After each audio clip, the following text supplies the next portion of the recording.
and a half overnight. That's getting to be a lot of rain. My sump pump is running kind of nonstop.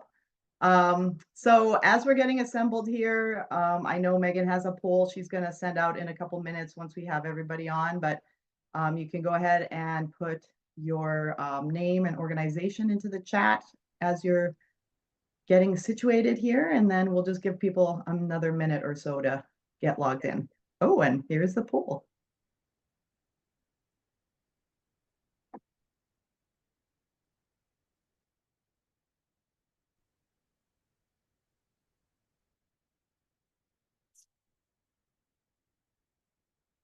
Good morning. Good morning. We're just taking a couple minutes to enter our names and organizations into the chat. And there's a poll going on to get a sense for where everyone's joining us from today.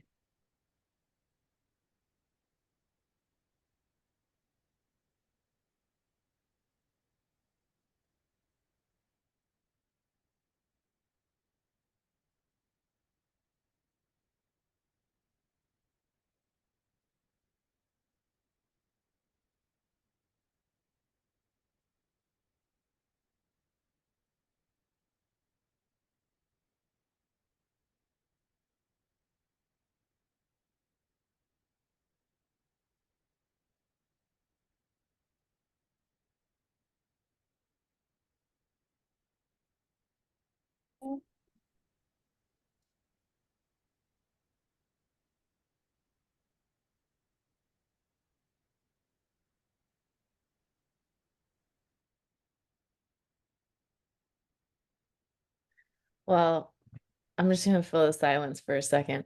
Can I just say shout out and congratulations and good luck? And I'm here with you to everybody who's writing a grant right now for the AMS lamp season, because this is a sprint time and we got a few more days left, but I'm sure plenty of people on the call are in that zone, so keep going.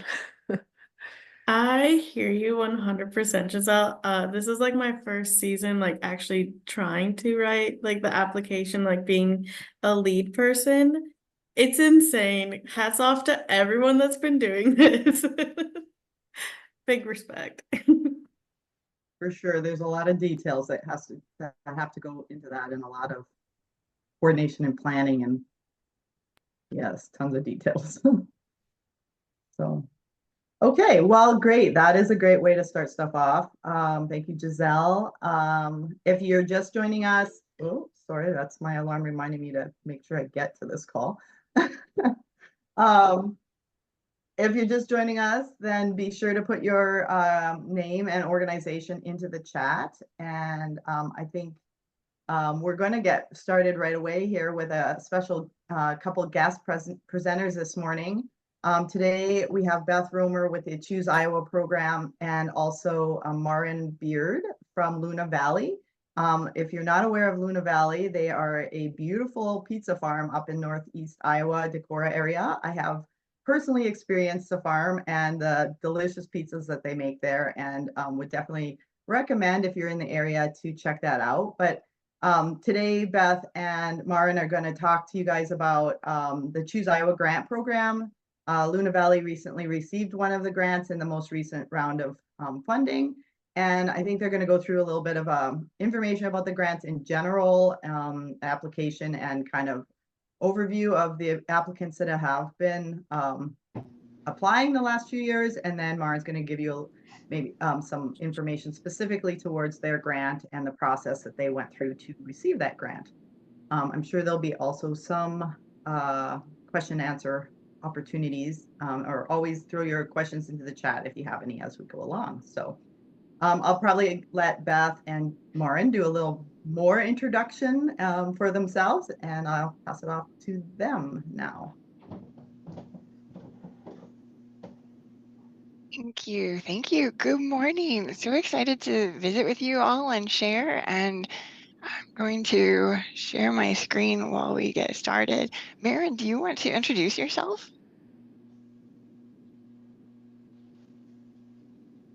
Marin, you're muted. It's okay. Thank you. Thank you for telling me. So Marin Beard, Luna Valley Farm up in Northeast Iowa in Decorah. We've got 133 acre certified organic farm, do grass finished beef and lamb. And as was mentioned, we do pizza nights during the summer. So we just had our first opening weekend last weekend and gearing up doing pizza prep today for the upcoming weekend. So happy to be here. Thank you, Marin. And I'm Beth Romer. Can you all see the slide that has our names on it? I just want to make sure that I'm sharing the right screen. Yep. Okay, thank Yep. you. This is good. So Beth Romer with Choose Iowa. I'm in the Iowa Department of Agriculture and have been with the department for a year and a half now, and definitely appreciate the conversations that we get to have each quarter, and excited to share with you. So a little moment to share specifically about Marin. Her application for the Choose Iowa grant, the value added grant, tied for the top score. So she was very gracious and agreed to share her perspective of applying for the value added grant. And if you have questions, I definitely think she's a great resource. She's so knowledgeable and I love her passion and her energy, and her application was phenomenal. So applause is definitely due for Marin. You did a great job. So today's goals, we wanted to share with you a high-level chat about grant opportunities that Choose Iowa offers, and then go through some details on how are the grant applications scored. And then we also want to give a high-level overview about the grant recipients. And then Marin was very gracious to agree to join us and give, she's going to share periodically about her perspective in her view as an applicant and recipient. So high level overview, Choose Iowa, two key components: the brand program, which is the logo and the identity to promote Iowa foods and beverages and ag products, and then also the grants. And so we began with the value added grants, added dairy innovation this year, and the legislature has approved, but the governor has not yet signed. We have approval to add a butchery innovation grant coming soon and a food purchasing pilot program. And more details will be coming about those soon. I'm learning a lot. We've had a couple initial discussions, but there's a lot yet. I still need to learn about those. So if people have questions, I don't really have answers yet, but soon. Back to the value added grant. We have had 3 years of funding for this grant. It began in 2021 when people could first apply. Those first rounds of application, or the first round of applications was awarded in 22. We had 13 projects. The legislature increased funding that year, and so then in 23, the second group of projects was awarded. And this year, just in March, we announced 26 more projects were awarded, and the funding has remained steady. The combined value of this year's projects is pretty impressive at almost $2 million. So it's amazing to see what so many great Iowans have planned to do for their food businesses and their farms. A high-level introduction. So the purpose behind the value-added grant is to increase sales of Iowa agricultural products that increase production capacity or expand market access. And this is unique in that individual businesses or organizations can apply. You don't have to be part of an organization. You don't have to be a member of the Choose Iowa program. And you don't have to, your grant application does not have to benefit, say, the whole industry. It is helpful. We can talk about that in a little bit if there are more than one farm impacted, but it's not necessary. You can request up to $25,000. It is a cost share grant and there is a 1-to-1 match. And also unique about this is that there's a reimbursement after the project is completed. So some eligible project examples: purchase and installation of equipment, food hub expansion development, coolers, refrigeration, freezers, packaging, grading, labeling, sorting equipment, refrigerated trucks, delivery kinds of vehicles, Food processing training is eligible. So those are some examples of some projects that have been awarded. And to be eligible, projects must increase sales by either increasing capacity or expanding market access. The project cannot be in progress until a grant is awarded. We recently had someone submit an invoice for reimbursement that was dated a year prior to when their grant was awarded. And unfortunately, even though they paid it off when within the time frame, because that part of their project we didn't know was started beforehand, we could not reimburse that because it was not within. So thus it has to be completed in 12 months or less and done within the state of Iowa. And eligible applicants can be an individual business, an ag cooperative, nonprofit, or even local government, be in good standing with the state of Iowa, currently reside or conduct business here within the state, and preference is given to smaller, medium-sized businesses. And the way that that is done is in the application, we ask how many employees your business has, and that would include yourself and anyone, even if they're part-time. And the size of the business is often used as a tiebreaker. When it comes down to several times, we've had projects that score the same. And if there is a limit in, if funding is not available for all of the projects at that same level, then considerations such as the size of the business or its location geographically then helps break the tie according to the scoring committee's decision. So ineligible expenses for the value added grant specifically would be equipment for meat processing, because there is a different specific butchery grant currently available through IEDA, soon through IDOLS through Choose Iowa. Infrastructure for fuels, dairy processing, because it has its own grant. Expenses incurred prior to a grant award, like we just talked about. Startup costs such as inventory or license fees, working capital. That one, if people have questions, we're happy to answer because the startup costs or the inventory working capital question seems to, that one can have some clarification items depending on what would be eligible.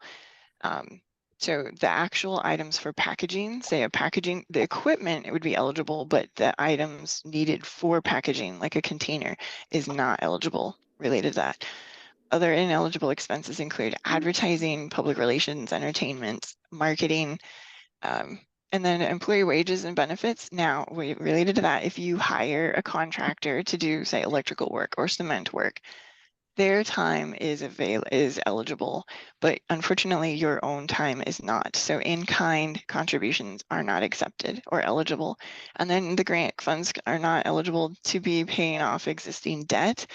And related to that would be, like, say, a website's retainer fee for development that has not been eligible either if it's something that's on a retainer. And then you cannot use grant funds to pay off fines or penalties. So the application is fairly straightforward. And we have tried to make it so by design, in addition to contact information and the size, asking how many employees you have, then we ask 6 questions. Describe your project in detail, describe how the project will increase sales, describe your business. And Marion had a great point. I'll let her talk about that. We're going to change the order of the questions and ask people to describe their business first. Going forward, describe your budget. Give us a timeline for how you're going to complete the project in 12 months or less, and then describe the outcomes that you view will be successful from your project. So those are the main questions. Marion, you had some great thoughts related to the application. Would you be willing to share? Yeah, absolutely. So I heard about this application, this program through Practical Farmers of Iowa's email. I know it's been around for a couple of years, but that was the first time it came on my radar. And Tom and I always have lots of ideas floating around, no shortage of ideas, and always a shortage of funds to make the ideas happen. So there's never a perfect time to take on a big project, but we kind of figured, this was a really great opportunity for us to put some ideas in writing and really think through those and formulate a business plan tied to this application. So for us, this really is something we would not be doing this year, and I'll talk more about our project later. if it were not for the Choose Iowa program. And in terms of the application specifically, we are both full-time on the farm, and November, December tend to be slower times. And so the timing of when this became available, when I learned about it, and when it was due, I think it was December 15th, was really good timing for us because I was able to dedicate the time to really thinking through and developing a business plan and getting some answers. And I will say, I shared with Beth that that 500 words can be hard for somebody as verbose as me, but I think it was actually really good because it helped me synthesize my thoughts, become more clear in what I was thinking, and communicate that well. Another piece I really liked, and if you're familiar with the program, you might have seen the scoring rubric, which is tied exactly to these questions. So as I was developing my answers, I was able to take that scoring rubric, have it right next to what I was working on, and really assess it for myself to say, am I answering these questions? Am I, going to score well in these categories based on what they're looking for in the application? So I think that in terms of Choose Iowa providing the tools for an applicant to succeed, I think they do a really good job of kind of telling the applicant what they're looking for and what to make sure is included in the application. And so I just kind of, when I was writing our application, looked at what they were providing and matched up my ideas with that, and it seemed to go well. Maren? So related to the rubric that Maren mentioned, the scoring committee consists of 5 members combined from employees within IDLES, no one in a regulatory capacity, because we don't want to have a conflict of interest where someone might be in a regulatory position over one of the applicants. So we do make sure that there is that division. And then we make sure that there's a couple people who are very familiar with grant scoring from other grants as well, so that they have that experience to draw from, and that they're industry aware and very knowledgeable. And then we invite at least one outside partner to score as well, so that then we have a nice mix of our team. The scores are all averaged together, and then the applications are ranked. And then we do provide feedback if it's requested, based on, and not all of the scoring committee members provide comments on every single aspect of the application, but generally there's at least a couple that will give comments that then I'm able to share about the different questions back to people if they do requests. And as you can see on the right, the scoring criteria, each of the sections does pertain to a specific question in the application, and there are bullet points that then basically you could say that each bullet point is worth a fraction of the points within that. And as the scoring committee goes through, then they look for phrases and information within each answer that addresses or pertains to the different bullet points to create the total score. So looking a little bit more closely, and all of these details are available on our website, and I can share with you where to find that later, but this information I'll go briefly right now, and then you can definitely download and look at this information on the website too. But in addition, in the application, the information within the criteria is available inside the application. And so there's a little information icon you can click on it that expands and gives you all this information inside the application while you're going to. So each section is worth so many points.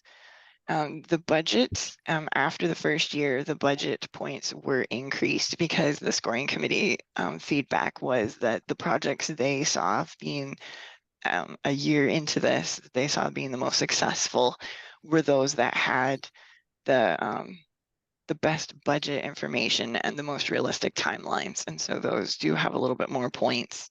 And then the objectives at the end. So timing wise, traditionally this grant has opened, the application period has opened in October and closed December 15th at noon. And we specifically closed it at noon because it's so much easier if someone's computer freezes, whatever, and they have an issue and they reach out to us prior to noon and let us know they have an issue. We're so much more easily able to help them with their application being submitted than we've discovered previously at say 11:59 p.m. So we do have that deadline at noon, and then we announce the recipients in March after the scoring is concluded. And very helpful tips would be definitely read through the grant guidelines. That information is posted on the website at chooseiowa.com. Then click on the grants page, and whichever grant is open at the time is the grant that is listed first. All of the grants are listed on the grants page, but we put the one that is open at the top of the page. And there is a downloadable PDF of all of the grant guidelines, including the scoring criteria. And part of the application is a budget worksheet that is an Excel, or it's a spreadsheet. You can use Google Sheets too, so you do not have to have a paid subscription to Microsoft to fill out the application, but that is something that we want people to be aware of, is that there is a budget worksheet. We created that because we noticed some applications the first year, second year, really struggled in the budget area. And so by creating a worksheet, we're trying to help guide people through anticipating the expenses that they will incur with their project and list those out so that they know what they will be purchasing and spending, how they will be spending their funding. So that is something, if the people should not wait until the last day to prepare as their budget worksheet. It definitely helps them on their application. Any other thoughts, Maren? I was trying to remember. No, I don't think I have any. Okay, all right. The timing, because of the new grants that we have received, the timing for value added grant may move up slightly. So it may, we have not decided this for sure yet, but instead of being mid-October to mid-December, it may shift 2 weeks earlier. That's still to be determined, but you can still plan for now. I'm pretty confident in the fact that it will be sometime in October until sometime in December for the application period. All of the deadlines are listed on the grants page, so chooseiowa.com, and then click grants. And here you can see a map showing the grant recipients who have received Choose Iowa funding, either value added or dairy grant funding in the past 3 years. And so a nice cross section of the state has received grant funding, and it's really fun to see some clusters too. Sometimes I think people find out about this and then they share with their friends, and then we see applications come from some previous grant recipient areas in the next year, which is exciting too. So this year's projects, unfortunately, we did not have any brewery projects awarded this year. In the past, we have had some. There were 2 projects specific to buildings, which I believe were to add some kind of on-farm store or processing. Then 1 cidery project. No dairy this year because they had their own grant. There were 3 projects related specifically to some kind of value-added equipment. 3 floral projects, 1 food hub project, 4 for fruits and vegetables, 2 for honey, 1 for a commercial kitchen, and then 2 specific to meat, not processing the meat, but sales of meat, and then 3 that had retail aspects, 2 that were specialty related, and 1 winery, and then 1 that's an other. And on the other, I was trying to look at my notes to see the specialty. 1 of them is an aquaculture project, and my screen is hiding what the other was. It was some kind of processing capacity for some equipment, but my screen is hiding it, sorry. But if you have specific questions, the value added grant recipients are listed in the news release, and we are adding them a high level, like a highlights.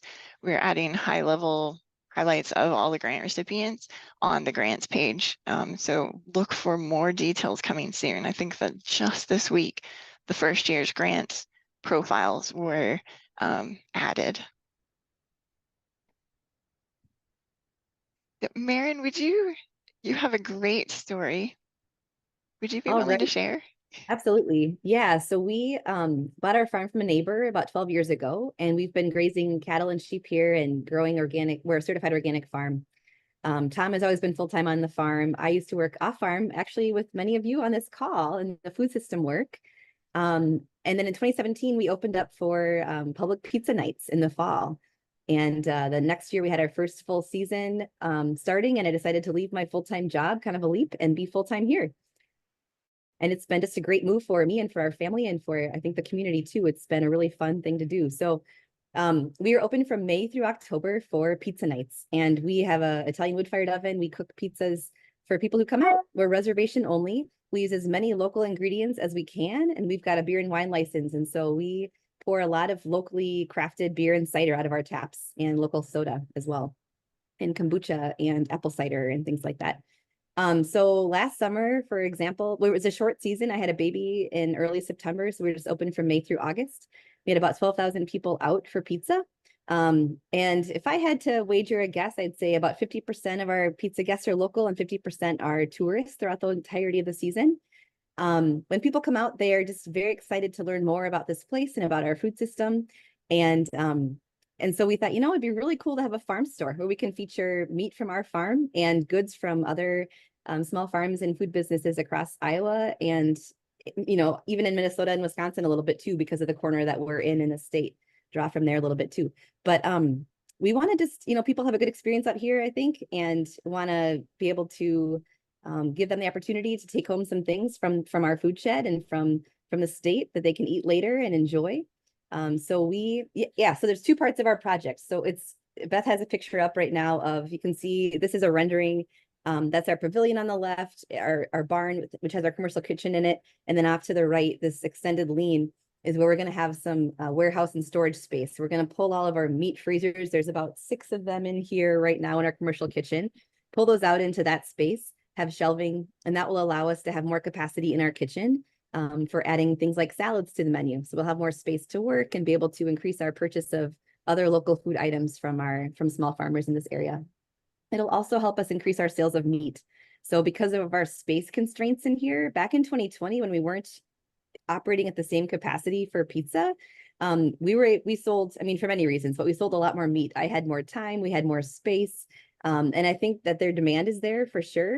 I'm able to put more time into that. And if we have more capacity for packaging and storage supplies for the meat business and a retail outlet for it. So these two parts of our project are definitely related, the warehouse and storage piece, and then the farm store is the second piece of our project, which is this building. So this is our poor Tom. My husband, Tom, keeps on getting kicked out of all of his spaces. So our commercial kitchen is in our barn where he used to store hay bales and things he needed, and no longer.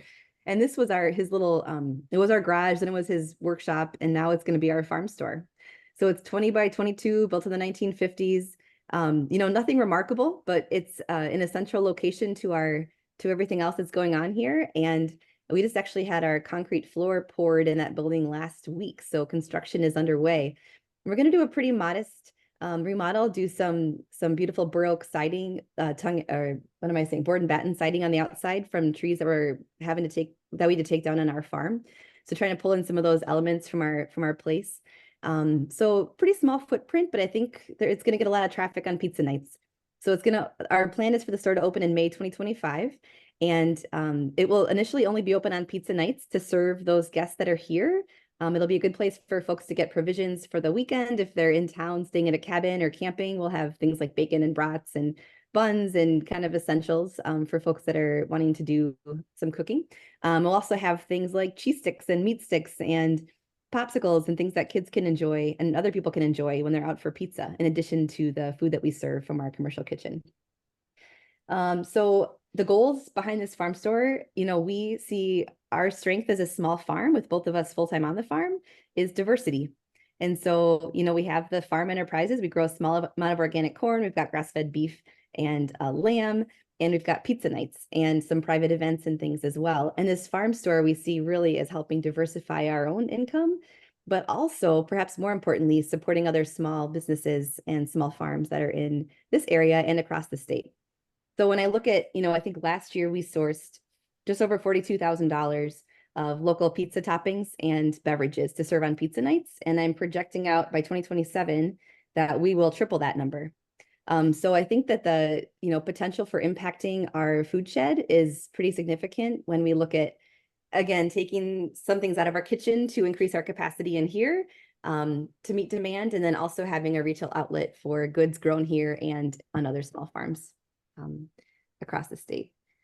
So yeah, initially we'll be open on pizza nights, and then we do have the idea to maybe have some kind of self-serve option to have the store open more hours, a few years down the road. There used to be a store north of here, the Satchery store, that locals just adored. And it was, known as it was very quirky. I don't think we're going to be quite that quirky, though. I don't think I could be if I tried.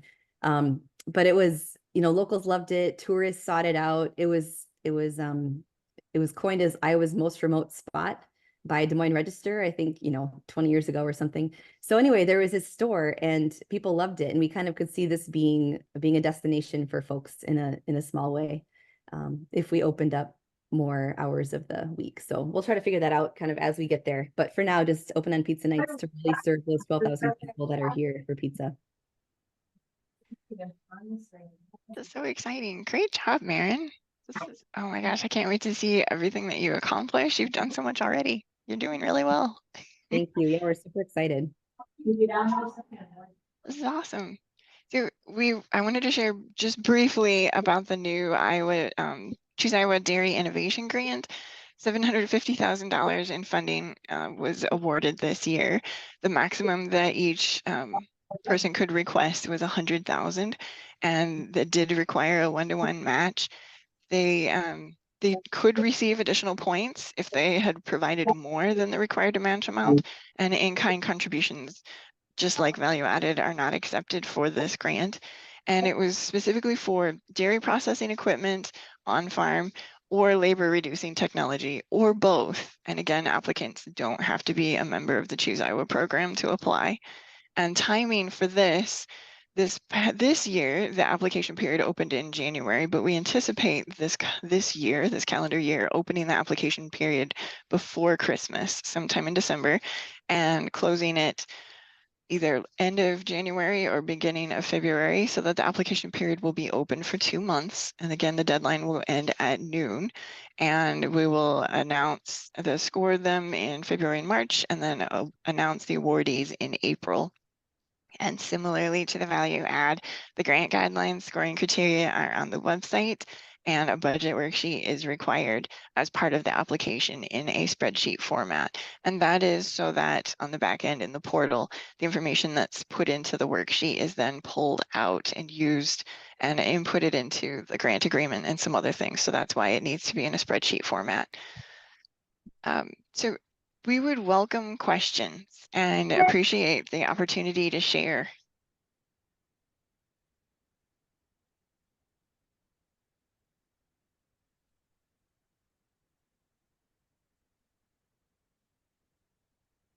So I was curious about both the application and the scoring process, and just Choose Iowa's level of commitment to ensuring equitable distribution of the awards.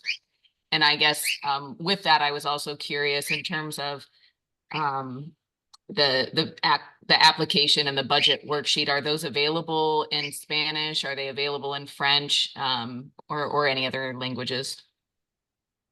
We do not have them translated, but they are, my understanding is if someone is able to have the text on their screen viewed in a different language, that is how they can view the different languages.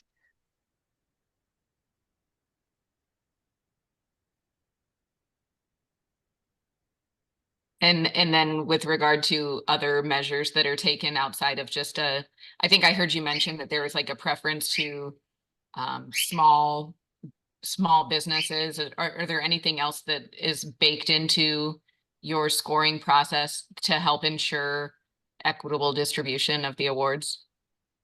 The scoring criteria is on the website, and it's specific to those 6 questions and the criteria that are listed in the guidelines. And everything that is used in consideration for awarding is visible. So no additional decision-making factors that are not posted on the website are used. So that way everyone is aware of all of the criteria that are followed by the scoring committee.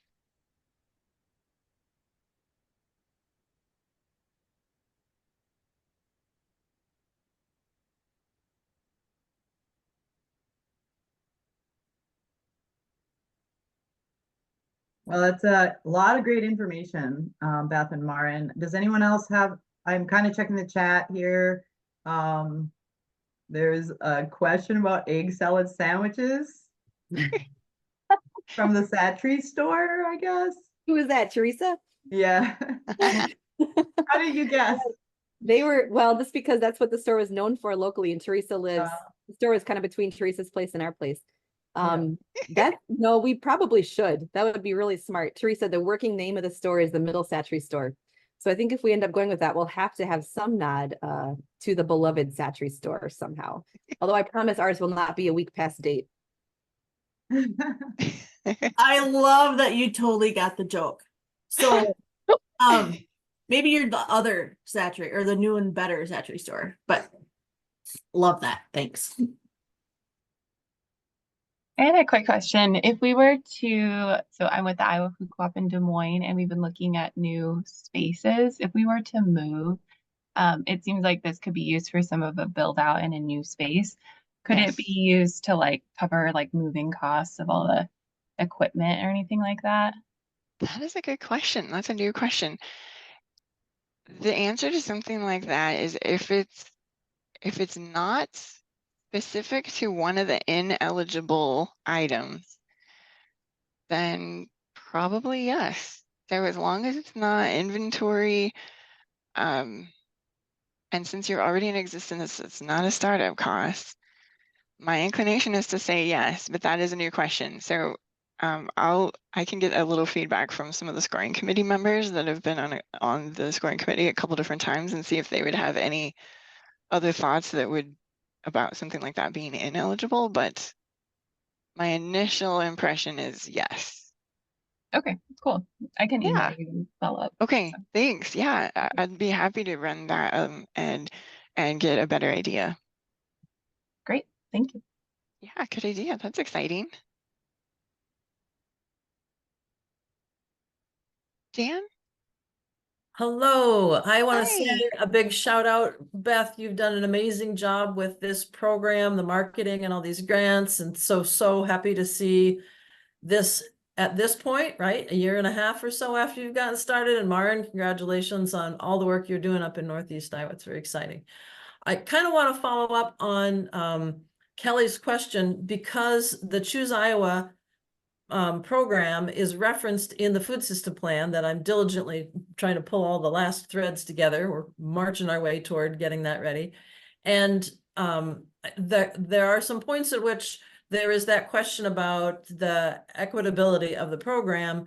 And the things that I think might be on some folks' minds are the one-to-one match and the fact that money is distributed after expenditures. We might have producers in Iowa who really struggle to meet that match level and may not have the cash flow to be able to forward the money and then get reimbursed.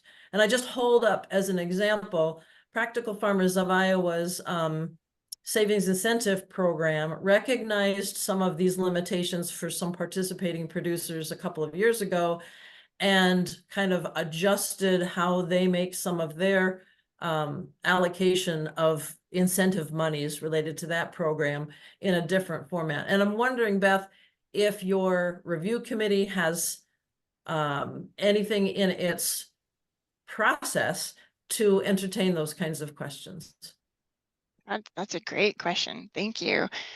So my understanding in how this was originally set up is that the Choose Iowa grant was not intended to duplicate or compete with anything else that exists. And it's not necessarily for someone that is a brand new startup, but is helping businesses that are reaching the next level of growth. And so those parameters were specifically chosen because of previous grant experiences that those that wrote the guidelines saw based on previous grants that they were working with.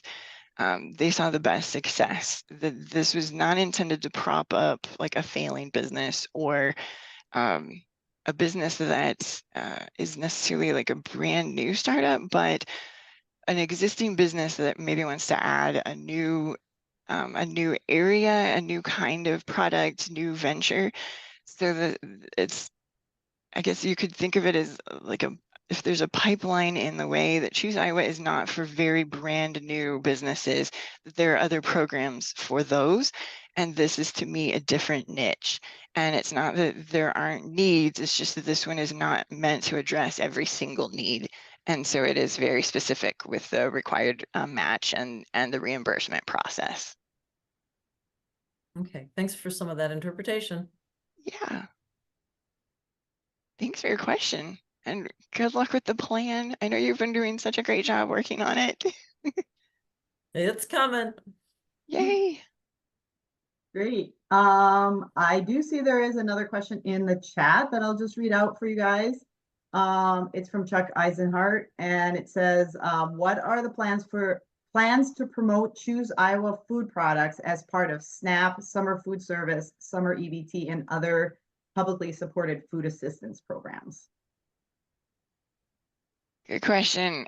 You know, we're trying to crawl before we walk, before we run. And so SNAP and some of the other areas is not something that we have fully developed that plan yet. So if you have ideas, would definitely welcome those, and definitely stay tuned as we continue to grow and to branch out. There are so many great things that can be done, but we don't want to overcommit, and we're trying to be very cognizant of not trying to do too many things at once, and to only commit to a few things and to try to do those well. So definitely a direction that we do need to address in the future, but we're not there at this point.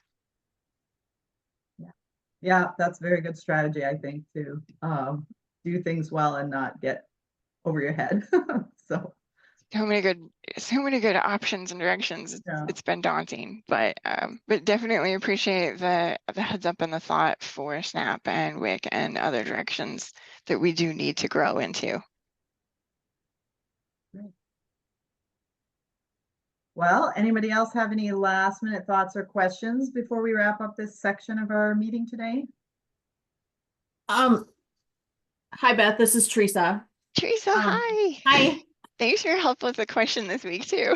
Yeah, no problem. I just want to share an observation. Okay. The Choose Iowa program has been a long-term dream for me, you know, having something that Iowa puts money behind to support the small and medium-sized food farmers. As the program has rolled out, something I keep noticing is there's a lot of traction behind agritourism, direct-to-consumer marketing. And that's all very important. Sometimes I feel like some of the mid-scale producers, the ones that are trying to do more wholesale side, are being left out, or they don't score as well because wholesale is just a different level.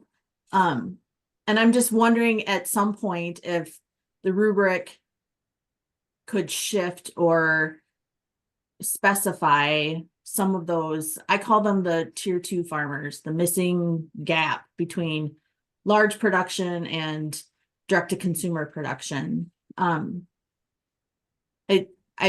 feel like we still, as a state, need to focus on making sure that mid-scale aggregation and production is happening.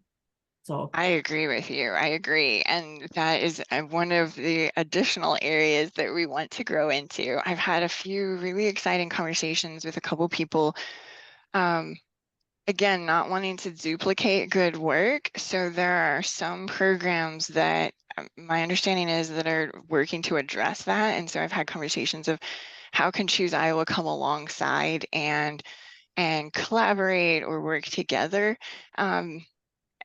and not duplicate work. And so still in a very much in a learning mode and fact finding mode right now in that area. And I do know that Secretary Neg is also very keenly aware of the need that we have for more processing capabilities in alignment with the direction that you were talking as well. So it is a need, and there's a lot of conversation and learning happening, but I don't think we're at a point yet to where we can commit and say, this is the direction we need to go. We're still very much learning. So it would welcome your thoughts and ideas. And I love that you are so plugged in and knowledgeable about this and that you've got so many great contacts. So as you have thoughts and ideas, I would welcome those, please. And thank you for bringing that up. Well, and that's the first step, is just recognizing that this is still an area where I feel like state support is a little weak. It's definitely a need. I don't know that anybody has the answer yet on how to do this, but there's pieces coming into place, right? So Yeah, the butchery bill did a lot for this. The dairy innovation bill is going to help with this. So, how do we continue to look at the other local food sectors and prop them up, or at least provide some sort of mechanism for them to have access as well. agreed, Or agreed. not competing with the breweries and all the agritourism things that Yeah. are great economic drivers too. Very good points. Thank you, Teresa. And as you have thoughts and ideas, because you've been thinking about this much longer than me, I would love to talk with you more.